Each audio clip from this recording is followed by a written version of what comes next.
আপনি যে আলেমের কাছে যাবেন কেন দুরূদ শরীফের ফজিলত পৃথিবীর সমস্ত আলেমের মধ্যে সেই রাসূল পাক সাল্লাল্লাহু আলাইহি ওয়াসাল্লামের উপর দুরূদের ফজিলত বর্ণনা করে।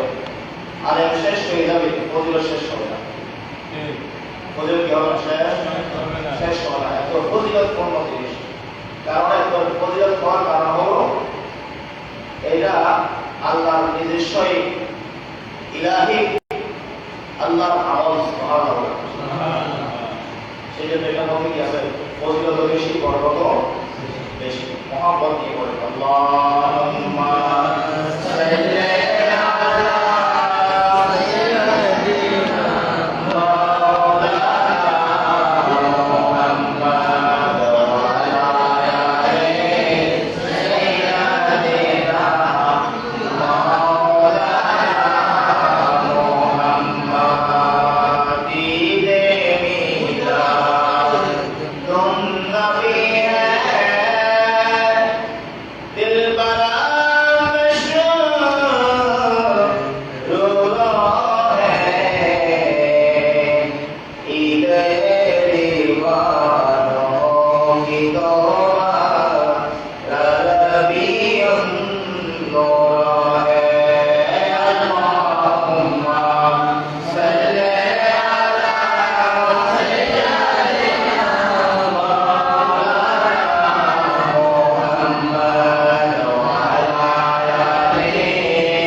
আজকে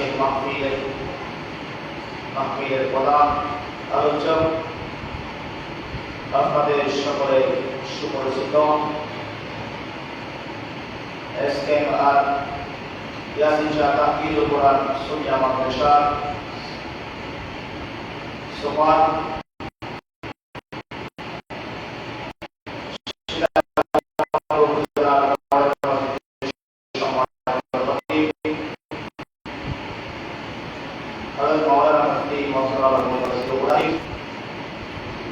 এতক্ষণ পর্যন্ত তিনি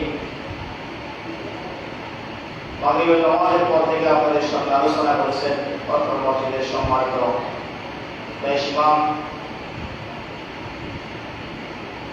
হযরত হাফেজ মাওলানা মোহাম্মদ আবু হানিফ সাহেব রাহিমাহুল্লাহ আলী, উপস্থিত সম্মানিত মুসল্লি ইকরাম, নওজওয়ান ভাইয়েরা, পর্দানশীল মুসলমান খাওয়াত মাওলানা, সর্বপ্রথম আমার সালাম গ্রহণ করুন। আসসালামু আলাইকুম ওয়া রাহমাতুল্লাহি ওয়া বারাকাতুহু। টাকা দিতে হবে না, সালাম করতে দিন। আসসালামু আলাইকুম ওয়া রাহমাতুল্লাহি ওয়া বারাকাতুহু। মহান মুনিবের দরবারে কালিমাতুশ শুকর ও সুজুদ আদায় করিতে মহান রব্বুল আলামিন আমাদেরকে দুনিয়ার কাজ থেকে বিরত রেখে এসকেএম আলী ছোটপাড়া জামা মসজিদে পবিত্র ঈদে মিলাদুন নবী সাল্লাল্লাহু আলাইহি ওয়াসাল্লামের মাহফিলে আসার বসার তৌফিক দান করেছেন। সে মহান মুনিবের দরবারে কালিমাতুশ শুকর ও সুজুদ আদায় করে সকলে বলে আলহামদুলিল্লাহ। আর শুকরিয়া আদায় করি মহান রব্বুল আলামিন আমাদেরকে দয়ার নবী, মায়ার নবী, দু জাহানের বাদশা নবী বারে রবিউল আউয়াল শরীফে দুনিয়ার জমিনে তশরীফ এনে অন্ধকারকে দূর করে আলোর দিশারি নবী মুহাম্মদুর রাসূলুল্লাহ সাল্লাল্লাহু আলাইহি ওয়াসাল্লাম উম্মত দুনিয়ার জমিনে প্রেরণ করেছেন।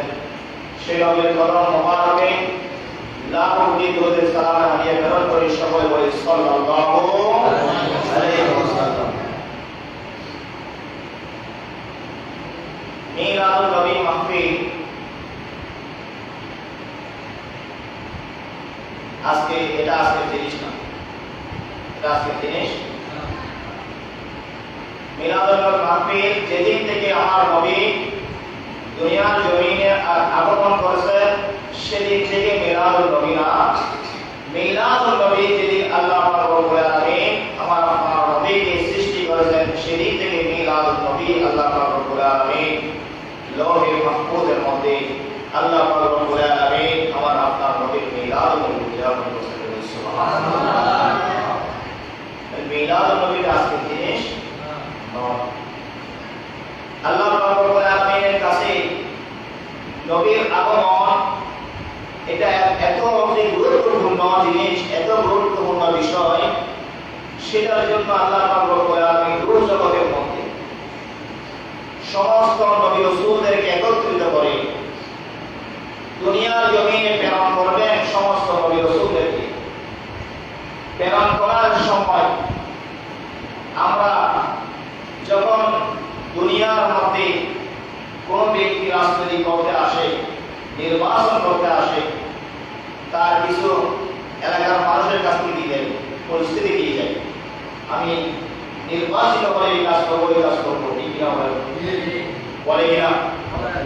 তদ্রূপ আল্লাহ রব্বুল আলামিন আগে তাদের কাছ থেকে ওয়াদা দিচ্ছেন, আমি আপনাদেরকে দুনিয়ার জমিনে প্রেরণ করব, কিতাব দেব, জ্ঞান দেব, হিকমত দেব, নবুয়ত দেব, রিসালাত দেব, কিন্তু আপনারা একটা বিষয় আমার কাছে ওয়াদা করতে হবে, অঙ্গীকার করতে হবে। সুবহানাল্লাহ। সেই বিষয়টার নাম হলো মিলাদুন নবী। সুবহানাল্লাহ। আল্লাহ রব্বুল আলামিন সূরা আলে ইমরান 81 নম্বর আয়াতের মধ্যে আল্লাহ রব্বুল আলামিন ইরশাদ ফরমান, ওয়া ইয আখাযাল্লাহু মিসাকান নাবিয়্যিনা লামা আতাইতুকুম মিন কিতাবিন ওয়া হিকমা সুম্মা জাআকুম রাসূলুন মুসাদ্দিকান লিমা মা'াকুম। সুবহানাল্লাহ। আল্লাহ বলেন, হে নবী স্মরণ করুন ওই দিনের কথা যেদিন আমি সমস্ত নবীদেরকে, সমস্ত নবী রাসূলদেরকে একত্রিত করি। আমি একটা অঙ্গীকারের মিটিং করেছি, আমি আপনার ব্যাপারে একটা অঙ্গীকার নেওয়ার জন্য মাহফিলের আয়োজন করেছি। ওই দিনকে আপনি একটু স্মরণ করুন। সুবহানাল্লাহ। ওই দিনটা কেমন ছিল? ওই দিনের মধ্যে আমি আল্লাহ বয়ান করেছি, বিষয়বস্তু ছিল ঈদে মিলাদুন নবী। সুবহানাল্লাহ। বিষয়বস্তু কি? মিলাদুন নবী। বলেন না, মিলাদুন নবী। আমরা আজকে মাহফিলের কথা বলবো, আসলে এই আয়াতের মধ্যে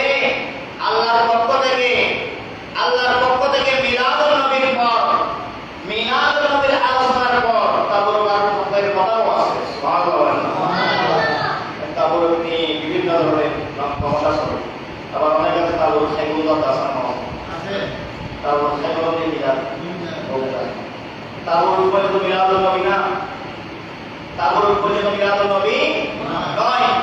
মিলাদুল নবীর তাবুর এটা মেহমানদারি, দেখি जैसे कि मेहमानदारी मेहमानदारी करवान नबीर सुन्नाह सुन्नाह नबीर सुन्नाह তার সুন্নাতে ইলাহি সুবহানাল্লাহ। এখন বলবেন আল্লাহ মেহমানদারি করছে, এটা কি কথা? আল্লাহ বলেন ওয়াইল আখাযাল্লাহু মিসাকান নাবিয়িনা, স্মরণ করো ওই দিনের কথা যেদিন আমি সমস্ত নবী রাসূলদেরকে একত্রিত করে তাদের কাছ থেকে আমি একটা ওয়াদা নিয়েছিলাম, অঙ্গীকার নিয়েছিলাম। অঙ্গীকারটা কি ছিল? ওই মিটিং এর মধ্যে, ওই মাহফিলের মধ্যে আদম থেকে শুরু করে ঈসা পর্যন্ত কিতাবের নাম কি? আল্লাহর পক্ষ থেকে যে কিতাব আসছে আমাদের কাছে নবীর মাধ্যমে কোরআনে কারীম, কোরআনে কারীমের বরকত আজ পর্যন্ত কেউ শেষ করতে পারছে? কথা বলেন না। তারপরে কত বরকত 35, তারপর কত কি? কথা বলেন না। তারপর কত কম নয়, খেয়াল রাখবেন। তারপর কত খাই গেছে করো তা নয়। তারপর কত বরকত হাসিল করা, কথা বলেন না, কি করা? বরকত হাসিল করা। আল্লাহ বলেন আমি আপনাদেরকে দুনিয়ার জমিনে প্রেরণ করব, একটা বিষয় অঙ্গীকার করবে, মুসাদ্দিকান লিমা বাইনা ইয়াদাইহি। আল্লাহ রাব্বুল আলামিন বলেন ওয়াইদ আখাযাল্লাহু মিসাকান নাবিয়িনা লামা আতাইতুকুম মিন কিতাবিন ওয়া হিকমাতিন সুম্মা জাআকুম রাসূলুন মুসাদ্দিকান লিমা মা'আকুম লাতু'মিনুন্না বিহি ওয়া লাতানসুরুন্না ক্বালা আ'আরারতুম ওয়া আখাযতুম আলা যালিকুম ইসরি সুবহানাল্লাহ। হে প্রিয় রাসূল, আপনি স্মরণ করুন ওই দিনের কথা যেদিন আমি সমস্ত নবী রাসূলদেরকে একত্রিত করে আপনাকে ওয়াদা দিয়েছিলাম, অঙ্গীকার নিয়েছিলাম। ওই বিষয়ের মধ্যে তারা যখন আপনি রাসূলকে দুনিয়ার জমিনে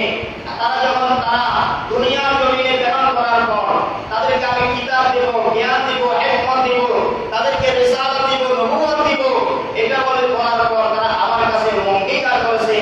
অঙ্গীকার করে আল্লাহ বলে এই সমস্ত নবী রাসূল তোমরা আমার সাথে অঙ্গীকার করো, তোমরা দুনিয়ার জমিনে যখন যাবে, যাওয়ার পর তোমাদের রিসালাতের পতাকা উত্তোলন হবে, তোমাদের রিসালাতের তোমাদের দাওয়াত চলবে, তোমাদের মাধ্যমে দাওয়াতি কাজ চলবে। মুসার যুগে মুসার দাওয়াত, ঈসার যুগে ঈসার দাওয়াত, আদমের যুগে আদমের দাওয়াত, নূহের যুগে নূহের দাওয়াত, ইব্রাহিমের যুগে ইব্রাহিমের দাওয়াত। এমন সময় চলতে চলতে চলতে চলতে যখন এক পর্যায়ে চলে আসবে, হঠাৎ করে আমার পক্ষ থেকে আমার রাসূল, আমার প্রিয় রাসূল সাল্লাল্লাহু আলাইহি ওয়াসাল্লাম যখন দুনিয়ার জমিনে তশরীফ আনবে, তোমাদের সামনে যখন তশরীফ আনবে, তোমরা ওয়াদা করো তোমাদের রিসালাত বন্ধ রেখে, তোমাদের দাওয়াতের কাজ বন্ধ রেখে আমার নবীর দাওয়াতের মধ্যে তোমরা সঙ্গী হয়ে যাবে। আমার রাসূলের দাওয়াত পূরণে তোমরা সঙ্গী হয়ে আমার রাসূলকে তোমরা সহযোগিতা করবে, সেটার উপর তোমরা ওয়াদা করবে। সুবহানাল্লাহ, সুবহানাল্লাহ। সমস্ত রাসূল নবী রাসূল সেদিন কি করেছেন? ওয়াদা করেছেন। কি করেছেন? ওয়াদা করেছেন। ওয়াদা আকরামতুম ওয়া আখাযতুম আলা যালিকুম ইসরি ক্বালু আকরামনা। সমস্ত নবী রাসূল বলে ইয়া রাসূলুল্লাহ, হে আল্লাহ, আমরা সবাই ওয়াদা করলাম আমরা যখন দুনিয়ার জমিনে দ্বীনের কাজ করব, আমরা যখন ইসলামের কাজ করব, আমরা যখন দাওয়াতের কাজ করব, এমন সময় আপনার প্রিয় রাসূল আপনার হাবিব যদি আমাদের সামনে তশরীফ আনবে, তশরীফ আনার পর আপনার সাথে সাথে আমরা ঈসার যুগের ঈসার দাওয়াত বন্ধ থাকবে, আমি মূসার যুগের মূসার দাওয়াত বন্ধ থাকবে, আমার ইব্রাহিমের দাওয়াত বন্ধ থাকবে। অতএব আমরা সকলে মিলে আপনার হাবিবকে মুহাম্মদুর রাসূলুল্লাহ সাল্লাল্লাহু আলাইহি ওয়াসাল্লামের দাওয়াতের মধ্যে আমরা সবাই একীভূত হয়ে যাব, আমরা তাকে সহযোগিতা করব। সুবহানাল্লাহ। আল্লাহ বলেন এই ঈসা, এই মূসা, এই সমস্ত নবী রাসূল শুনো, আমার নবী দিয়ে, আমার হাবিব দিয়ে তোমাদেরকে যে কিতাব দিয়েছি, তোমাদেরকে যে রিসালাত দিয়েছি, তোমাদেরকে যে নবুয়ত দিয়েছি, সেই নবুয়ত সেই কিতাবকে আমার নবী দুনিয়ার জমিন দিয়ে সত্যায়ন করবে। সুবহানাল্লাহ। সেটা যে সত্য ধর্ম, সেটা সত্য কিতাব, সেটা সত্য রিসালাত, সত্য নবী, তুমি সত্য রাসূল, সেটা সত্যায়ন করার জন্য আমার প্রিয় হাবিবকে আমি দুনিয়ার জমিনে প্রেরণ করব। সুবহানাল্লাহ।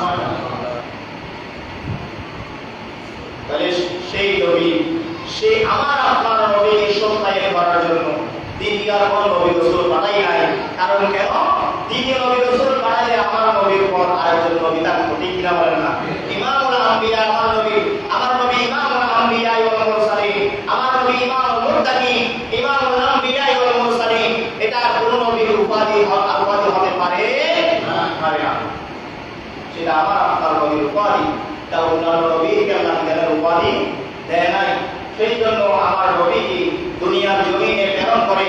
আমি আগেও বলছিলাম আপনার পাক রব্বুল আলামিন কালিমার মধ্যে যে নবী রাসূল 313 জন রাসূল রয়েছে, 313 জন রাসূলের নামের মধ্যে আল্লাহ রাসূল বলে কালিমার মধ্যে সম্বোধন করে নাই। কেন সম্বোধন করে নাই? সম্বোধন করলে সেই যদি রাসূল সম্বোধন হতো তাহলে আমার রাসূলের সাথে তার সাথে কি হয়ে যেত? সমান সমান। কথা বলুন, সমান সমান হয়ে যেত। যে নবী রাসূলের সাথে অন্যান্য রাসূলের তুলনা হয় না, উম্মতের কি তুলনা করা সম্ভব? কথা বলেন, সম্ভব হবে? সম্ভব হবে না। যারা আমার রাসূলকে নিজের মতো মনে করে তারা কখনো রাসূলের উম্মত হতে পারে না। আবু জাহেল বলেছিল সেটা আমার ভাতিজা আর কিছুই না। নাউযুবিল্লাহ বলেন না। আবু লাহাব মনে করেছিল সেটা আমার ভাতিজা আর কিছুই না। তাহলে আপনিও যদি সে মনে করেন রাসূল আমার মতো, তারা অবশ্যই আবু জাহেলের বংশধর, ঠিক কিনা বলেন না? আল্লাহ পাক রব্বুল আলামিন আমাদের সকলকে বোঝার আমল করার তৌফিক দান করুন। আল্লাহুম্মা সাল্লি আলা সাইয়্যিদিনা মুহাম্মাদিন নাবিয়িনা মাওলানা মুহাম্মদ। আল্লাহুম্মা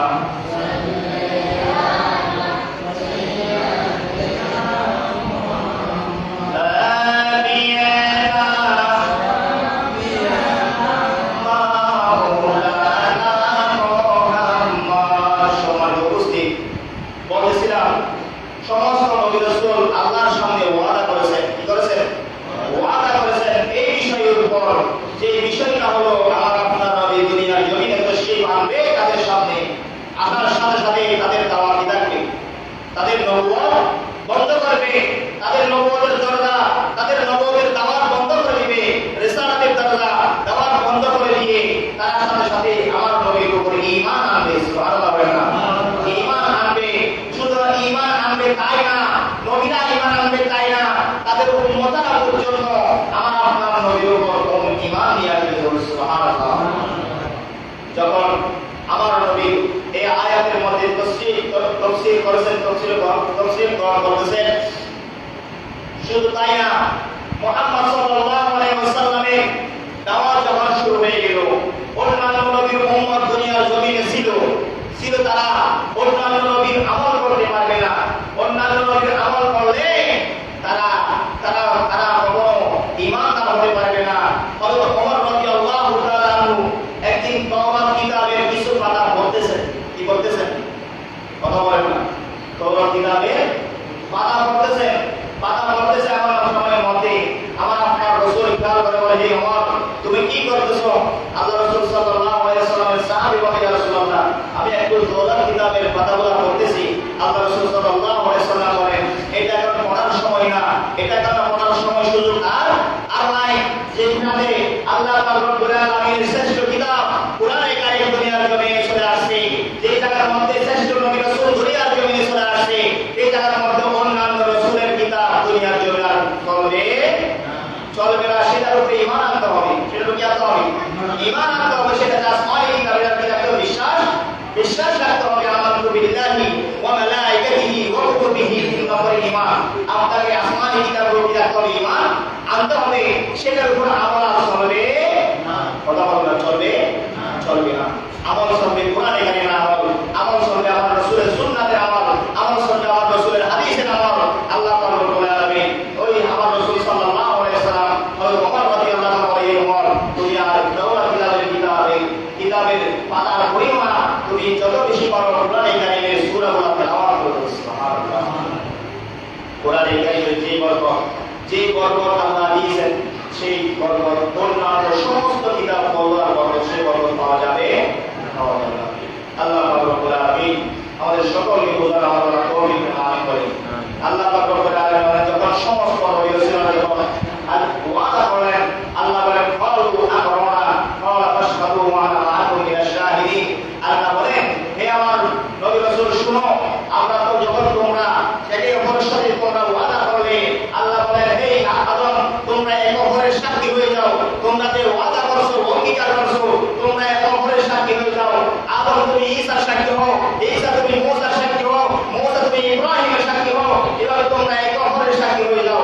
সাক্ষী হওয়ার পর পরে তারা বলেছেন ক্বালা ফাশহাদু হে আল্লাহ আমরা সবাই একে অপরের সাক্ষী হয়েছি। আল্লাহ বলেন ওয়া আনা মাআকুম মিনাশ শাহিদিন, আমি আল্লাহ তোমাদের সাক্ষীর উপর সাক্ষী হয়ে গেছি। সুবহানাল্লাহ। তাহলে আল্লাহ সমস্ত নবী রাসূলরা সাক্ষী রেখেছেন, একে অপরের প্রতি সাক্ষী রাখার পর তাদের সাক্ষীর গ্যারান্টি দিয়েছেন, সিল মোহর মেরে দিয়েছেন, এটা হলো শ্রেষ্ঠ সাক্ষী, এটার উপর আর কোনো সাক্ষী হয় না। ওয়া আনা মাআকুম মিনাশ শাহিদিন, আমি আল্লাহ তোমাদের সাক্ষীর উপর বড় সাক্ষী হয়ে গেলাম। সুবহানাল্লাহ। তাহলে নবী রাসূলরা অঙ্গীকার ভঙ্গ করে কথা বলে না, অঙ্গীকার ভঙ্গ করে ভঙ্গ করে না। এরপরে আয়াত মধ্যে আল্লাহ বলেন ফামান তাওয়াল্লা বা'দা যালিকা ফাউলাইকা হুমুল ফাসিকুন। যদি কেউ অঙ্গীকার ভঙ্গ করে, যারা কেউ অঙ্গীকার কি করে ভঙ্গ করে, আল্লাহ বলেন কেউ যদি অঙ্গীকার ভঙ্গ করে ওয়ানা ক্বালা ফাশহাদ ফামান তাওয়াল্লা বা'দা যালিকা ফাউলাইকা হুমুল ফাসিকুন, তারা ফাসিক হয়ে যাবে। তাই আল্লাহ বলেন, আল্লাহ এখানে বলেছেন নবী রাসূলরা অঙ্গীকার ভঙ্গ করবে, সেটা বুঝে নেই, সেটা বুঝে নেই, এটা বুঝতে হবে। কোন একটা সন্তান 10 মাসের সন্তান যখন মাঠে খেলা করে, মাঠে কি করে খেলা করে এমন সময়ের মধ্যে একজন খারাপ থাকে, তার মধ্যে তাকে কি থাকে না কথা বলেন, তাকে কি থাকে না গাল বন্ধ করে মেজাজ খারাপ থাকে, বিভিন্ন ধরনের বদউপকার আছে এবং সন্তান আচরণ আছে।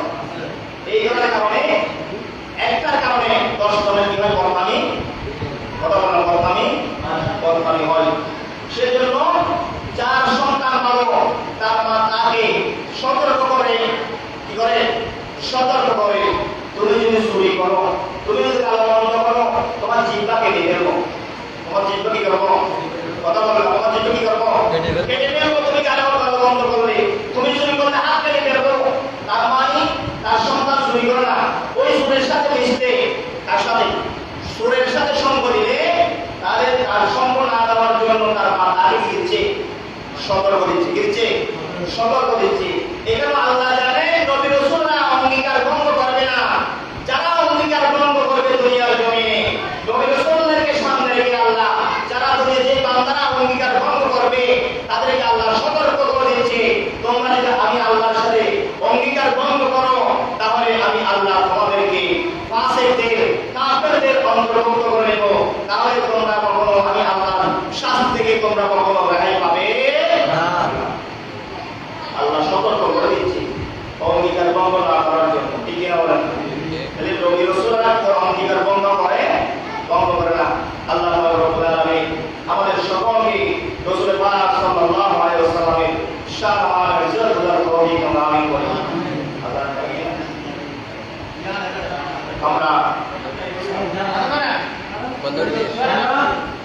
বাকি আলোচনা ইশারে নামাজের পর হবে, যারা বাইরে ঘোরাফেরা